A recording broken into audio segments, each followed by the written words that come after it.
So today I'm here with both Sasha and Becky from BizStory. They're a content development company.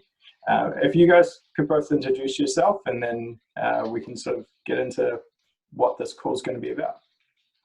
Cool. So first of all, I'd just like to say thanks for giving us this opportunity to do this call with you and to discuss content and help business owners with their websites.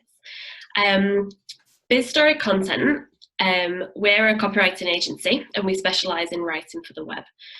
We've got a team of in-house copywriters who provide web content and articles for our partners and our clients. And as well as working with businesses, we also work in partnerships with a lot of web designers and agencies such as Mars Digital. We work together and have that close relationship so that we can support clients with their content needs and get it to a high standard. So yeah, I'm Sasha, I'm the partner manager and I maintain those relationships with our partners and our clients. I'm usually the first point of contact for everyone at the beginning of any project that we've got or any partnership that we have. I also work closely with our writing team, and we've also got Becky, who is one of our writers here at BizStory. Yeah, I'm Becky, I'm one of the writers. I've been writing for a while, freelance and in-house for different companies. And now I love being part of BizStory because I get to just engage with a whole bunch of different businesses, really discover like what makes them cool, what makes them awesome and unique, and what they really offer to their customers, and be able to bring that through in the writing on their website, just making it really optimized, really effective, really sexy writing. Yeah, for me as someone who builds a lot of websites and also does a lot of digital marketing, I know firsthand how important good content is. But I guess for everybody else, can you kind of just tell us what good content actually looks like? What's a little bit of an overview of what makes content good? Good content is, really good content is, it depends on what you want to achieve with your content. And that's what it comes down to. It's about knowing where you want to get with that, whether that's writing on your website that you want to be found on Google, or if it's about representing your company as an authority in your field, or converting visitors to sales on the spot, or getting people to sign up for something. What makes it good is the ability to actually succeed at those goals. So really one of the big things that we look at is every piece of text really needs to have a purpose. It's got to have a driving goal, especially throughout the website and on each page in it.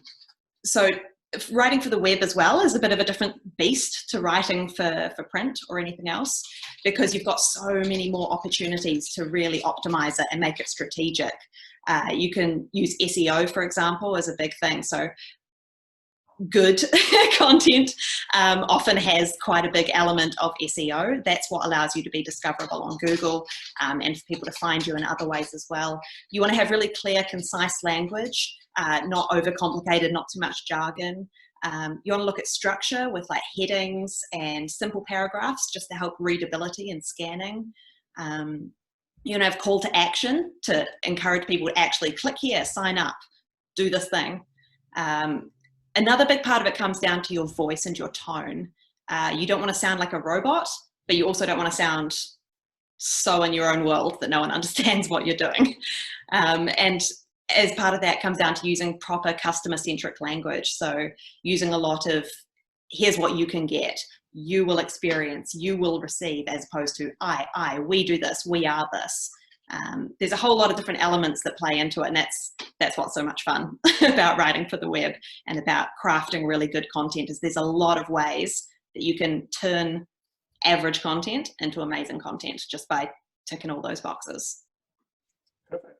Cool. So I believe we've got a bit of an example website to go through that you're going to be rewriting the content for. So I guess that's going to be a really good opportunity for us to see how it is that you work, plus also get a little bit of an inside knowledge of what we can do to our own content in order to make it better.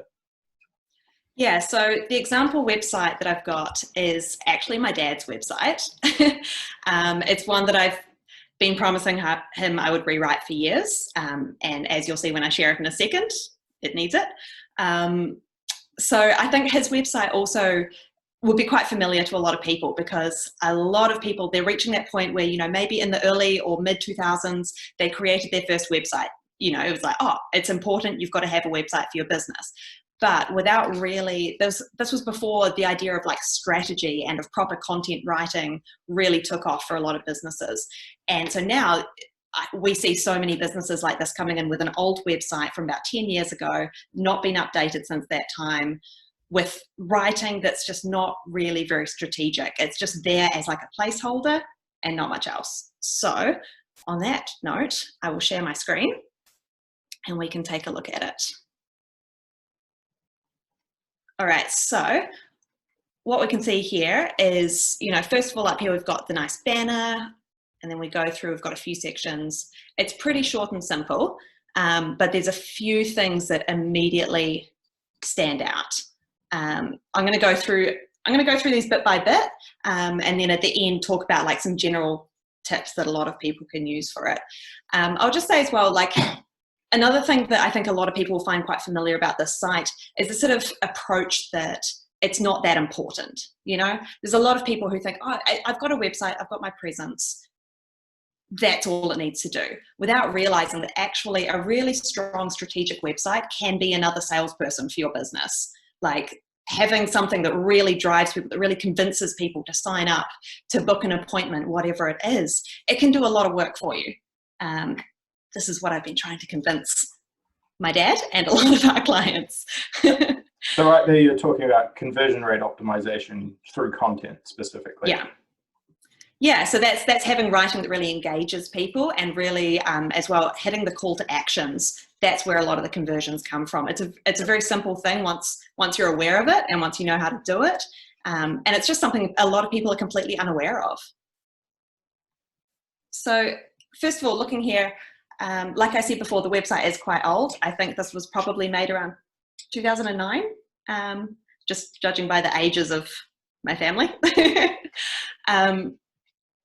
Now, the main thing that I noticed though when I look at this is that you can't actually see the title of the business on the website, which you'd think should be the number one thing that you see. Up in the banner here, you'd want to see the title of the business is Nelson Osteopathic Clinic, which are also 3 quite good keywords for SEO. So you'd really want to have those in the banner up here. At the moment, you know, it's good, like he's got his name, so you know who you're talking to. You've got his job, osteopath, that'll show up, a little bit about what he does, and then the phone number. So that's all good for a basic level of advertising. But to be found on Google, you want to make sure that your keywords are in the headers as well, because that's a big thing that'll give them some weight and help them be picked up by Google. The next thing to look at is the structure of the content that we've got here. So one big part of how we often look at structuring websites is you want to look at the flow of it. You want it to go like a customer journey. So think about what bits of information does your customer need first, what will they be looking for next, and then what's that going to lead into. So you want to be thinking about, okay, so maybe they need to start off by knowing a bit about you. I mean, up here at the moment, we've got some COVID information, which is pretty key right now, but normally you'd want that to be a little bit about who this business is and what they can offer to you. Something that just captures you immediately, hooks you in to go, oh yeah, these are people who could help me. Every customer to your website is looking for a solution to their problem, and you want to offer them that solution right there so they can see it immediately and go, great, this person can fix me. And then moving on down, you know, these little boxes here, you would look at having similar to this, some areas commonly treated, and then maybe highlight a couple of specific services. And just, again, writing these in such a way that hooks people in. You want to offer them something right up front. You want to make it really easy for your customers to see themselves here. You want to make it so easy for them to look at it and go, they can fix exactly what I have. I'm going to click that now. You don't want to make them have to click on things to read through and find out more. I mean, you do, they want to find out more and have it there, but you want to have right up front your immediate selling point so they can see it. It's part of the customer journey is also leading them through the website, and I'm sure, Matt, you'll have heaps to say about that as well. Oh, definitely. For me personally, taking a look at that section there, the read more, it gives a feeling of it's a blog post as opposed to a service. Yeah. if it was something, and this goes to the calls of action that you've mentioned a couple of times, if it was something like get in touch or call us today, something along those lines, or if it's something else, you could be like get a free quote if we're talking more generic. Then that is leading people to go to the next page or perform an action that you want them to. Yeah, exactly. Using those words just a bit more cleverly rather than a read more. You're right. It totally makes it sound like it's a blog post. And if you click on that here, then it takes you through to a list of some of the parts that can be treated, some issues, problems, that kind of thing, which again is useful in terms of a bit of SEO, but it's not really enough here. Like on this page, you would hope to see here a little bit of writing around, calling out to people's issues so they can immediately recognize themselves there, saying something along the lines of, don't let your back pain stop you from enjoying life with your children, or, has sitting at a desk all day got your neck feeling stiff? These kind of issues that we're so familiar with. You want to have writing that, again, I keep saying this, but makes people recognize their issue. The sort of thing that makes people go, yes, as they're reading. They want to read it and say, yes, that's me. Yes, that's what I need. Yes. And then click the big yes by now at the bottom. Basic sales techniques. But again, it's just coming at it from that angle of thinking of your website as a sales tool as opposed to just a pretty picture. Well, it very much is a sales tool. For a lot of businesses, their website will be the first bit of information and the first impression that a lot of potential customers have for them. So that's why you want to make it as clear as possible, and obviously make yourself stand out. Yeah, exactly. And you can also use it as a way to kind of narrow down the people that are actually coming to you, like in a good way, because you could get all these people coming to you for services that they think you do when actually you're not doing it. So you're wasting a lot of time speaking to people and actually referring them on to other people when you want people to come to you that genuinely do, like you can do your services on them. It's going to be useful leads coming through to your business. So being clear with your services and being clear with the things that you do, it can help save your time. Yeah, that's such a good point. It's about like narrowing down who you want to come to your business and writing to that person and really targeting that person quite strategically. It's a really good point. Absolutely. Another point that I'll just make here as well with some of these is what you want to make sure of, again, this comes down to headings and things like this, is you want to make it easy for people to scan, especially young digital people, millennials, all of us. We are such scanners. We don't read properly. We want to just be able to look at this page and see a few things jump out in bold and say, oh, yep, I get the key points there, rather than having to dive into reading a whole web page. It's the same with blog posts. It's the same with any piece of content that you're writing, really. You want to have it in such a way that is quite easy. Like here, for example, it's good how it's what to expect and then broken down into treatment, clothing, privacy, reactions, complaints. So you can immediately jump to whatever you want an answer to. Again, it's making it easy for people to find the answers that they're looking for. Yeah, that sort of thing is extremely important. If we're looking at purely from a web point of view and analytics, then that's going to help reduce the bounce rate and increase how long people actually spend on your site. Because if they can't find that information, they're not going to read it. They're not going to read all of it. They're just going to hit the back button and they're going to leave. But if they can find it, they'll spend the time actually reading it. Yeah, and if they enjoy reading it, then hopefully they'll send it to someone else who they think might appreciate it. And then you're automatically widening your readership just by creating good content that people enjoy reading and want to share. If they find it useful, they'll pass it on to someone else and you might have just got a new customer. So another thing to look at on here, a really key part of writing for the web is SEO. Now, this is also something that's involved from a web developers and designers perspective. But in terms of the writing, the main thing we're looking at is keywords and what keywords customers are likely to be searching for on Google that will make you show up. You really want to be on the first page of Google. Not that many people click through to the second page, unfortunately. It's a bit sad when you look at those statistics. Very few. Yeah. And sadly at the moment for this website, it's ranking pretty poorly. So that's a big thing to be able to improve on. It's really satisfying when you do improve on that, and when you see a website that you've rewritten jump up in the rankings, and suddenly it's right up there. And yeah, a lot of it comes down to just making sure that the right keywords are in there in the right places as well. So again, having keywords in the headings up here. So saying, you know, osteopath is good, but you want to reiterate the Nelson Osteopathic Clinic. So people who are searching for Nelson and osteopath will find it. You could even have it down here as well under the contact us. And in each of these as well, having some of the keywords like cranial osteopathy is a good one. Very specific though. Children's sports injuries, quite a lot more people will search for that. So that's going to get a lot more hits. And then within these as well, within the blurbs, within all the bits here, you want to have enough keywords worked through, enough that it's natural though. You don't want to overdo it, because we've all read those terrible websites where it's like, you know, buy thing now, thing with thing, and that's all you see, and it's a bit painful. Yeah, there was a practice probably around the same time that the site was actually built, where you would go to a page, and at the bottom of that page there would just be a block of text of keywords. Reading something like that is never going to happen. No one's going to do that. But if you can work them in, and you work in more what's called long tail key phrases and terms as you go through the content and expand on it, then it does feel natural.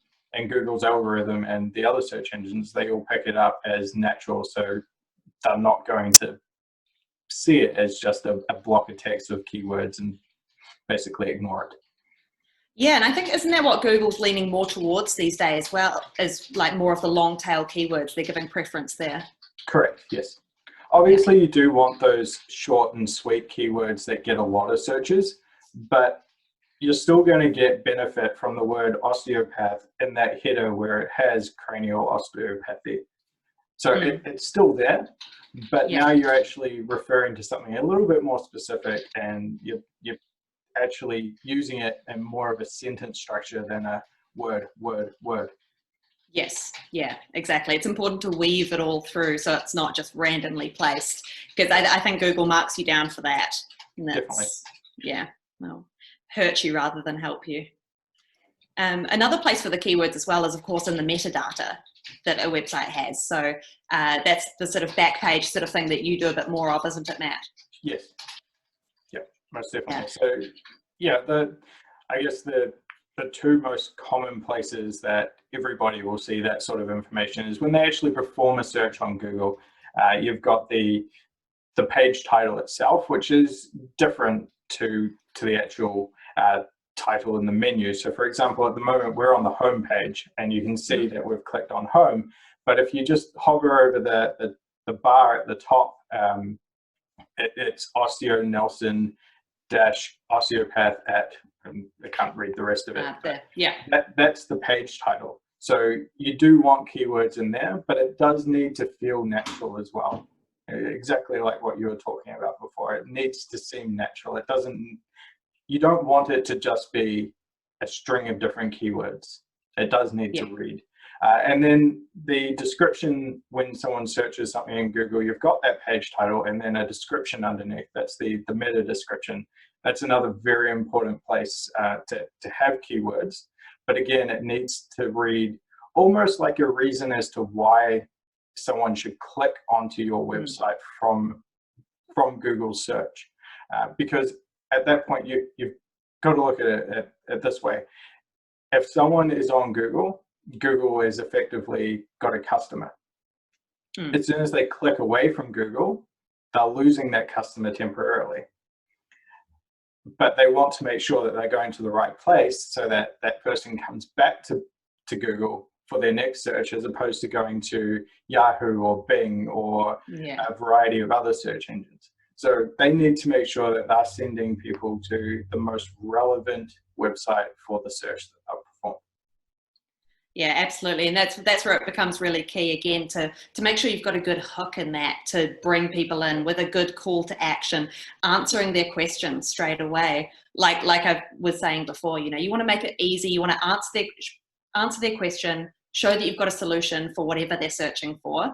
not only will the customer love it, Google will love it, and then you'll be prioritized. And Exactly. I mean, that's why with a lot of websites as well, we recommend having blogs, having content on there, because it just gives you so many more opportunities to use SEO, to use keywords, to really answer people's questions and show up in a Google search.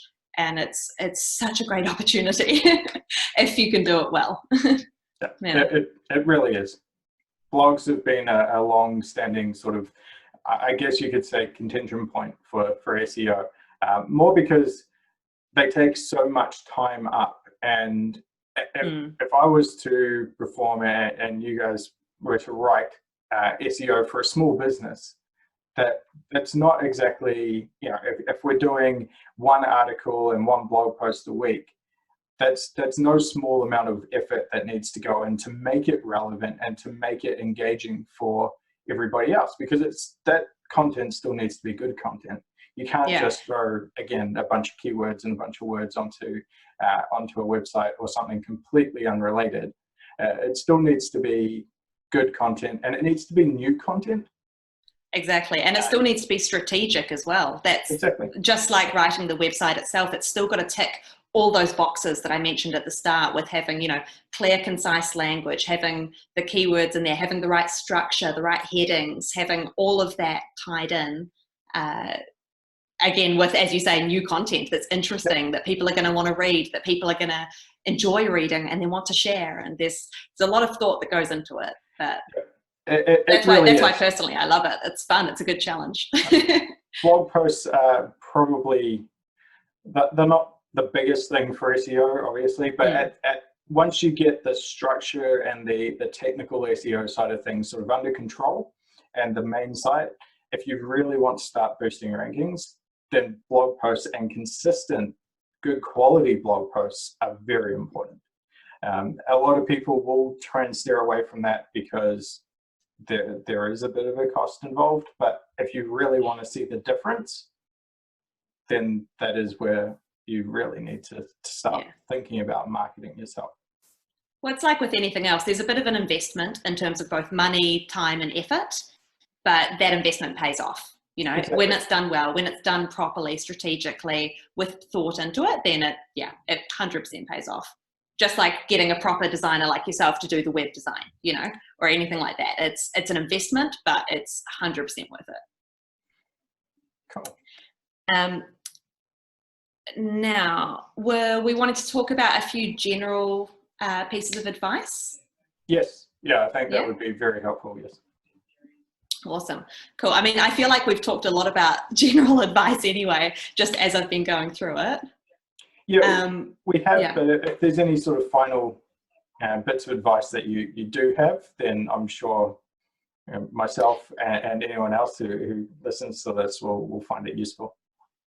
Yeah, I feel like there are a few more extra bits and pieces, some of them not specifically related to this site, but some of them just things I've noticed on a lot of other sites as well.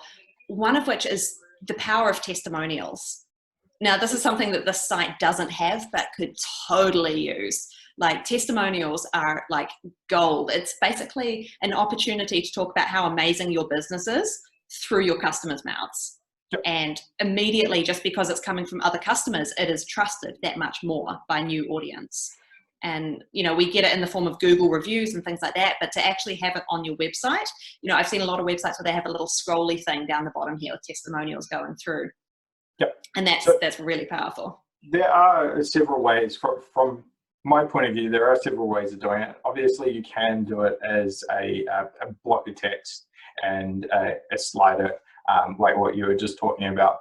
But personally, I've found the way that works the best and the way that engages people the most is actually pulling the information directly from Google reviews and having that show there, because it also adds that, especially if someone doesn't know your business, it adds that little bit of extra genuine,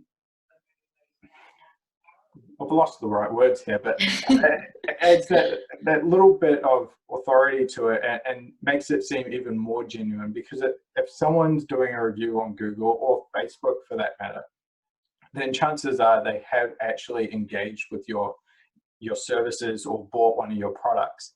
And it just makes it seem so much more genuine, as opposed to if someone's never heard of your business, they've just gone to or just found your website and there is some text. There is the possibility that some companies have forged fake testimonials to put on their website.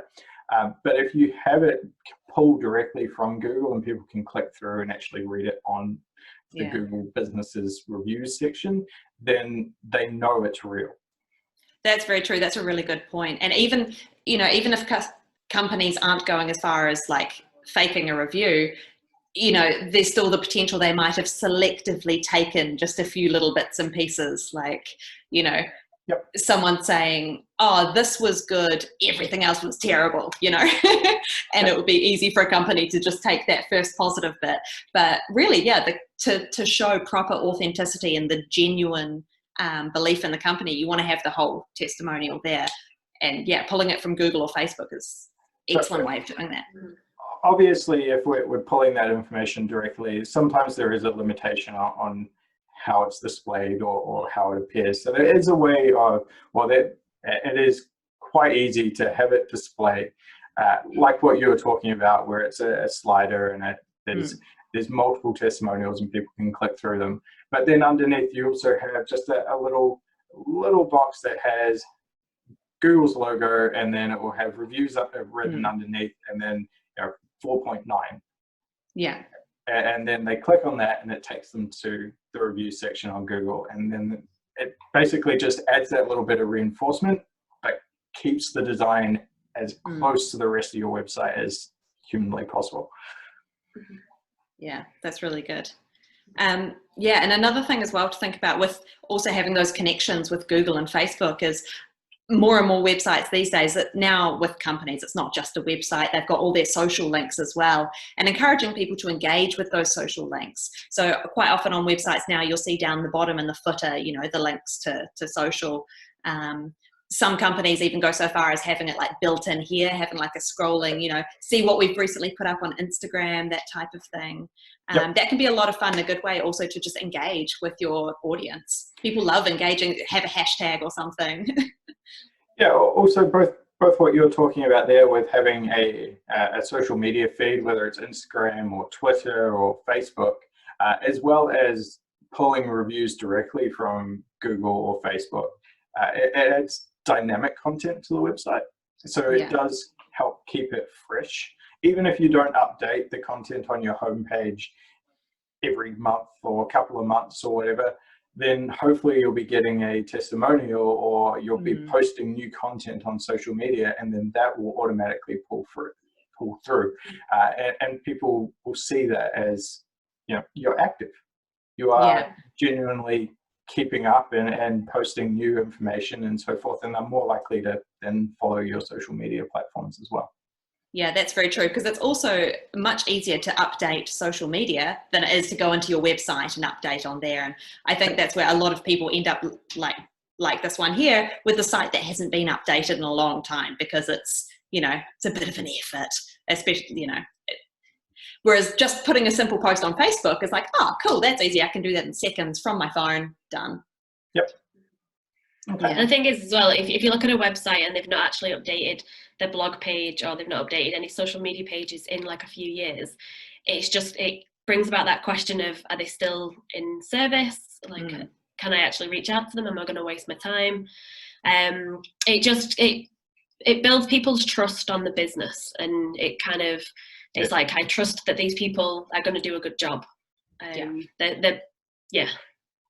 Yeah, absolutely. And I was looking at some recent statistics as well about companies who continue advertising, continue being present online through a recession, and looking at past recessions and how those companies have fared. And they found that companies that went dark because they wanted to cut budget, it then turned into a bit of a cycle where people would assume that because those companies went dark that they had shut down, and then it would continue to pass through word of mouth. Even if the company was functioning, they would lose out on business because there was this impression that they weren't still working because they hadn't updated anything. It's a difficult trap to fall into. Yeah. No. Okay. No, that's really good and really helpful.